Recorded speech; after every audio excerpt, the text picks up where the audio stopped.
So if you're one of the 10 people who happen to be subscribed to me and you see me pop up in your feed on YouTube and you're like, who is this and when did I subscribe to her? Probably like 3 years ago, I decided to like make booktube videos, and then because I'm a flaky ass bitch, I stopped randomly and never kept going. But now, I've got nothing else going on, and as a Leo, I constantly need attention. That's a joke, okay? It's a joke. So I decided, I was like, you know what? I'm gonna make a video. And so I was recently watching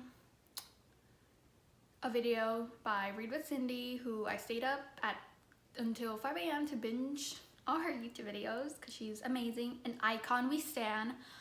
So I stayed up to watch her videos, and the video that I found her through was, I found her, like she was in the woods waiting for me.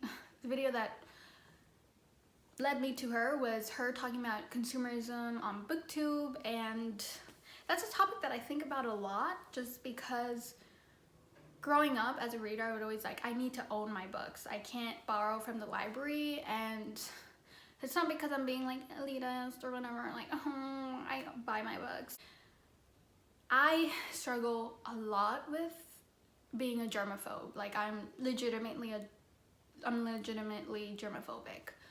And so since I was young, I always felt very uncomfortable reading library books because my imagination would play out of control, and I'd be like, what if someone sneezed all over this? And I just wouldn't want to touch it, and just it gave me anxiety. So if I could, I would buy my books or borrow them from people that I trusted to not be disgusting, which wasn't many because I didn't really have that many friends. Also, okay, this is gonna be scatterbrained because I'm not as eloquent and smart and amazing as Read with Cindy. So if you thought that, you're wrong. So that's one thing that led to me always buying books and not borrowing from the library, because even now just thinking about library books. But hold on, things change. And two, since I was also very young, this is just gonna turn into a video about talking all the issues that I've had since childhood. No, that would be like a 7-day live stream. But also, since I was very young, I've struggled a lot with compulsive buying. And I don't just like throw that out there like, oh yeah, I'm a compulsive shopper. It was really bad. Like I would buy things, let's not get into that. But let's do it because that's kind of what this video is about. So I would always impulsively buy stuff even when I shouldn't have, couldn't afford it, wasn't that interested in it, but I would buy things because like it made me feel happy, which is really depressing, but good thing I'm on Zoloft. Hashtag antidepressant queen. I hated that. I'm probably gonna edit that out. Maybe not, I don't know. Probably not gonna edit it out because I'm lazy. So I would, if I felt sad or depressed or in a bad mood, I'm gonna go buy something, and then I felt better for about 2 hours, and then I was like, why did I do this? But that all changed last December when I was going over to stay at someone's house for a few days, and when I walked in to their house, I found out that they were a hoarder. I found out, with my eyes and my nose. That was a weird way to say that, but after that, it kind of traumatized me because I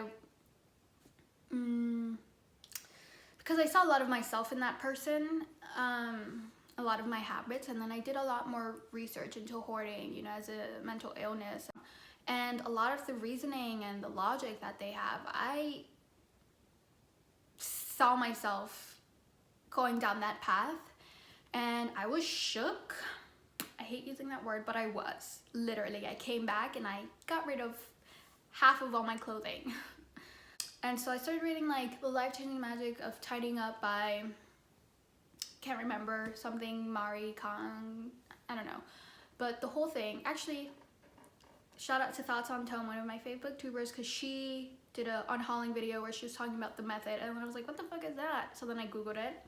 And anyways, it's about I realized I would keep books even if I didn't love them, because part of me was like, I want to be the type of person who owns this book or who has read this book.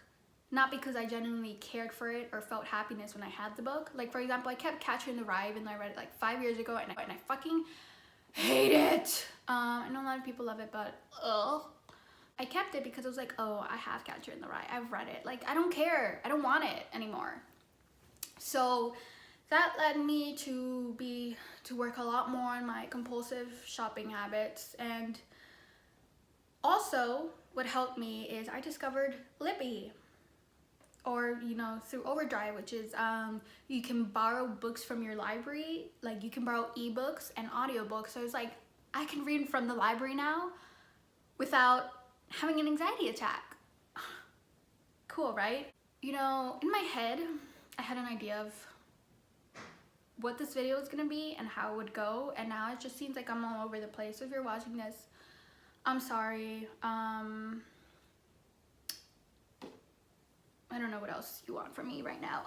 I definitely do think that when you're on Booktube, you see all these book hauls, all these bookshelves, sprawling bookshelves, which, you know what, I like looking at it. I love books. I'm a bibliophile. I love looking at books.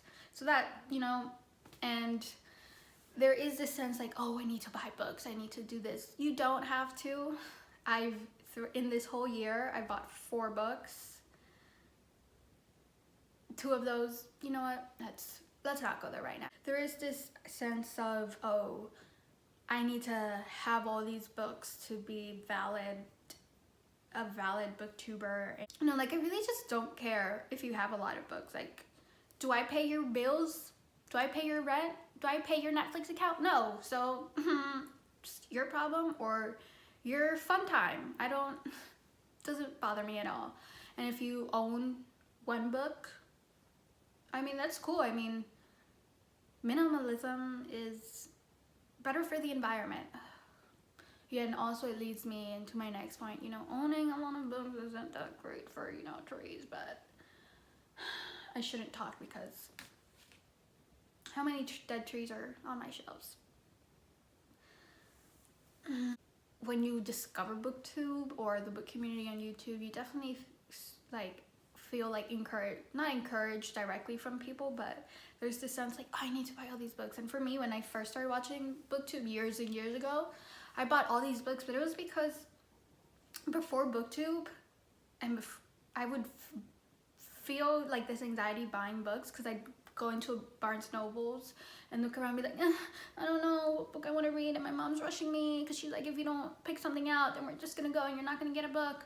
And it was like random. And then through Booktube, I had like a lot of recommendations from people who were reading a lot of books that I liked, and it's like all these recommendations, and I wanted them all at once.